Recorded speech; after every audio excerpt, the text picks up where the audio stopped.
This whole conversation is like bonkers, but the race stuff is the most upsetting.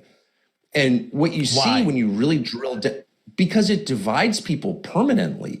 The Democratic Party has spent 60 years telling non-white voters that whites are the problem and that whites hate them because they're not white. That's a freaking lie, dude. That's a lie. Okay, but what about... We have a hot one for you today. Guys, strap in. We are about to watch Stephen A. Smith take on Tucker Carlson. Is racism in America really that big of an issue? Let me know. Please like and follow and subscribe. We are dropping political videos every single day. Welcome to America Only.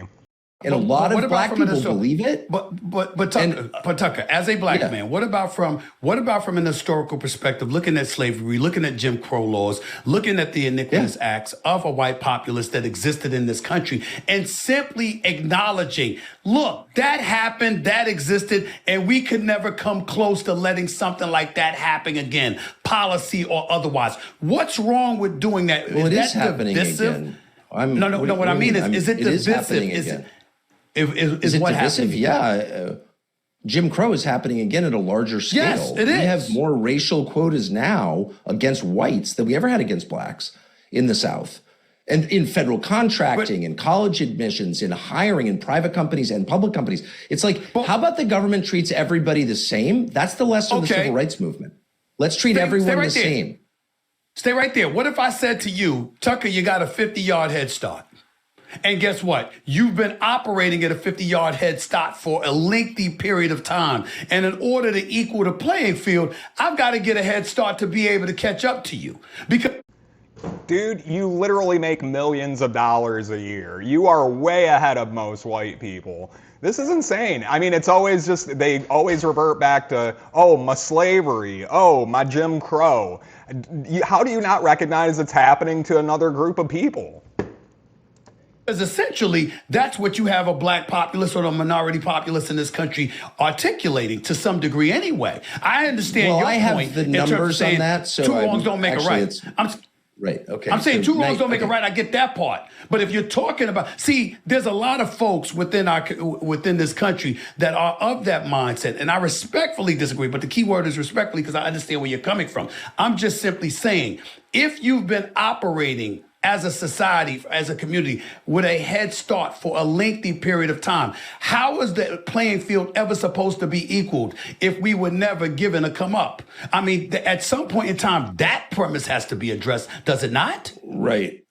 I mean, look, I would say, I think it's really important to articulate why racial discrimination is bad.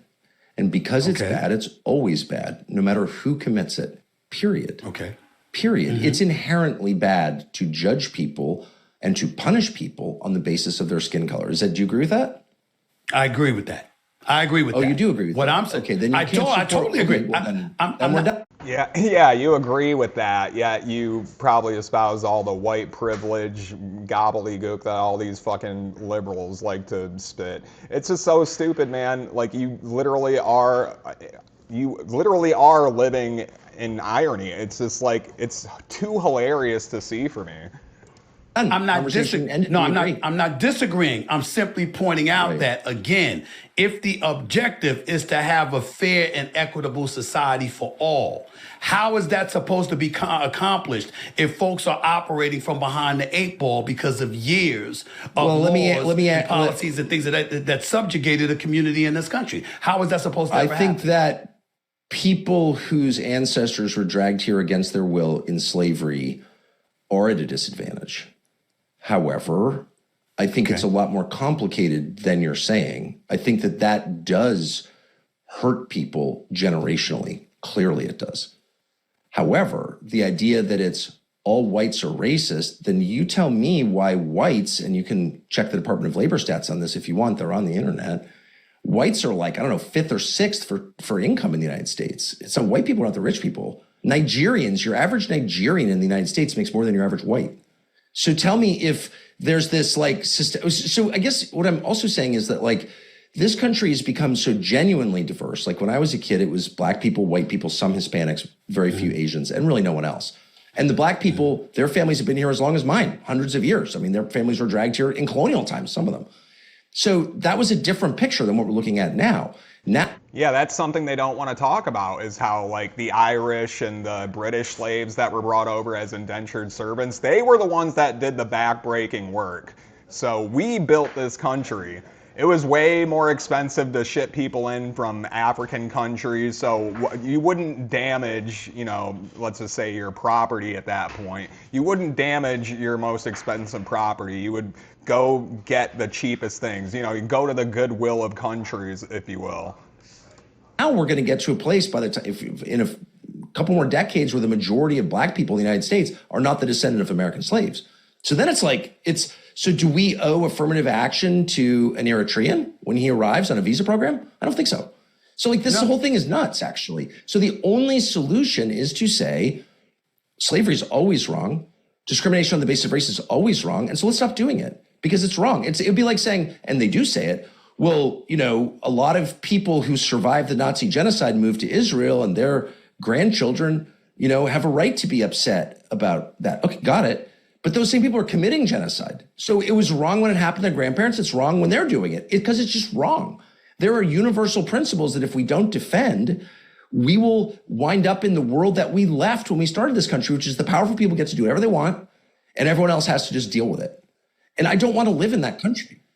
I agree with you when you say there's universal principles that we should just uphold. And that obviously, there are things that are iniquitous acts that we should absolutely speak against, no matter who it's for or against. Absolutely. I'm totally with you. Exactly. The flip side to it, the flip side to it, however, is that one could easily also argue that lets off the hook those who have benefited and have positioned themselves to be in positions of power and influence, where they can subjugate a vast majority of folks in our society, as we've witnessed people doing for decades upon decades. You can make the argument that they're already at an advantage and they're getting left off the hook by doing exactly what Tucker Carlson suggests, because what you want to do is start with a clean slate and just erase all that has happened. I don't mean literally erase it from the mind's eye. I'm just talking about starting from scratch and going forward, when we can never start from scratch going forward. Tucker Carlson, you know that. But yeah. It's on you. I mean, yeah, it's an unfair burden, but it is on you to get over it. Because of things that happened in the past that didn't even happen to you. Yeah, I know the propaganda is strong, but just fight it. I mean, look, this has been going on for over 60 years.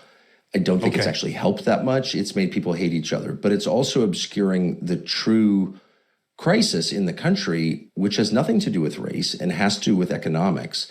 And the people benefiting from the private equity scams and the crypto scams and all the other scams underway in the American economy, we don't really produce anything. We just lend money at high interest, sell real estate again and again. Those people are getting richer than everyone else, the billionaire class, and they don't want to deal with questions about how exactly this works. Why are they paying half the taxes that you're paying as a wage earner? I don't really get that. And they don't want to have to defend it. So instead, they're like, the real problem is race. And these whites are just bad, and they've taken all the stuff. Well, actually, if you look at the numbers, that's insane. One of the biggest groups of poor people in this country is white. Are they privileged? I don't think they are. So it's not about race. We should treat all American citizens equally. That's the whole point of the civil rights movement. That's the whole point of the Constitution. And we're not, and we should. And then just say, look, it's not about ignoring the crimes of the past, which we should not do. Okay. We should never lie about anything. It's just about being honest about what's actually happening. And the real problems stem from the way our tax code is structured. And most people don't even think about it because no one in the media ever talks about it. It's really? So if I invest money, I pay half the tax rate as if I go to work. So are we saying that it's twice as virtuous to invest or to get inherited money as it is to have a job? That's what we are saying, because we tax things we want to discourage. That's why cigarettes are expensive. So are you really going to say with a straight face that you're twice as good a person because you inherited money as I am because I go to work every day? Because that's what we're saying. Right. And so in a normal country, you just have a revolution. People are I'm not putting up with this. But in our country, because every conversation is controlled by the media filter, we don't even know what's happening. And so people are well, my life sucks. It must be the whites, some whites are it must be the blacks or whatever. It's this is racial foment. This is racial conflict, which is created by the people who are taking all the money. Exactly, Tucker. Exactly. They don't want to believe that it's truly just a class war. It's really not anything to do with race at all. it's a class war, and they're telling the people, a different group of people, that another group of people put them in the situations that they're in, and it's totally untrue. I mean, why don't we see riots or marches and protests in wealthier neighborhoods? Like, it's all controlled. It's literally all controlled. Whether anyone agrees or disagrees with you, I think it was especially me sitting here talking to you. I really, really appreciate the fact that you're willing to tackle any issue, and I'm thankful for that. So thank you for the conversation. Let me ask you this, just a few more questions before I let you go. I'm thinking about the Nick Fuentes interview, for example, and I wanted to transition a little bit to this because, you know, I'm wondering about where the line is between exposing extremism and normalizing it when you have somebody like him that you had on your show. I remember people were criticizing you. I didn't watch the interview. I saw, clips of it, but I didn't watch the whole interview in its entirety. And I remember people accusing you of being quite soft on him, even though I can't imagine you being that guy. But that's what they were accusing you of. And they were saying stuff like that. But we know some of the things that people have felt he said and some of the positions that he has taken. From a generic perspective, extremism compared to normalization, where does Tucker Carlson draw that line in the sand, particularly? We're gonna wrap this up. He's kind of moving on to a different topic at this point. So yeah, we just watched Tucker Carlson completely school Stephen A. Smith on race in America and how it's truly just a class war and not a war amongst the races. It's all completely orchestrated. It's no working class person's fault. So there you have it. If you like videos like this, we are dropping 2 every single day. Make sure you tune in, check out the political content that we have. And remember, it is not America first nor America last, but America only. Thank you for watching.